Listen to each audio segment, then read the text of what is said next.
पश्चिम बंगाल में चुनाव बिल्कुल नजदीक है और इस चुनाव से पहले टीएमसी हो या फिर बीजेपी, दोनों की ओर से जोर आजमाइश गजब की हो रही है। अब चुनाव नजदीक है तो पार्टी में शामिल होने की होड़ भी लगी है। पश्चिम बंगाल विधानसभा चुनाव 2021 के लिए बीजेपी और टीएमसी दोनों पार्टियां सत्ता पर काबिज होने के लिए हर तरह के दांवपेच का इस्तेमाल कर रही है।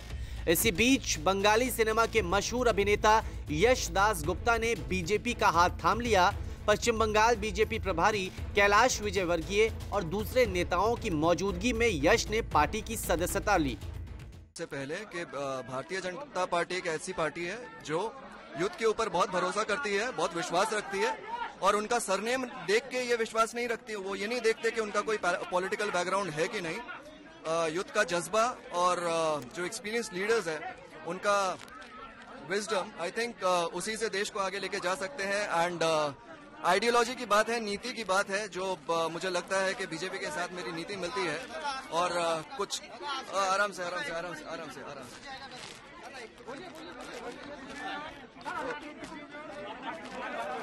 सो आई थिंक ये एक पार्टी है जहां पे मैं खुल के काम कर सकूंगा और सिर्फ किसी पोजीशन या पद के लिए नहीं, पद को लेके घर में बैठने के लिए नहीं, सच में कुछ काम कर सकूं।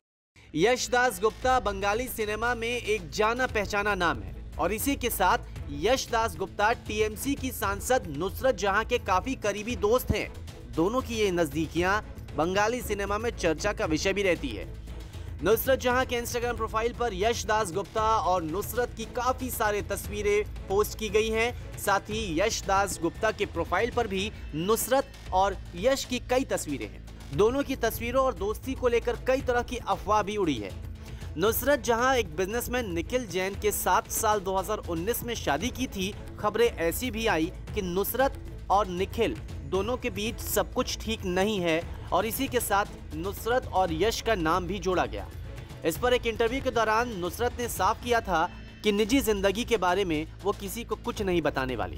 खैर, नुसरत और यश को लेकर कई तरह की बातें तो की जा रही हैं, लेकिन नुसरत के करीबी दोस्त का बीजेपी में शामिल होना टीएमसी के लिए भी ठीक इशारा नहीं है। न्यूज़ तक ब्यूरो।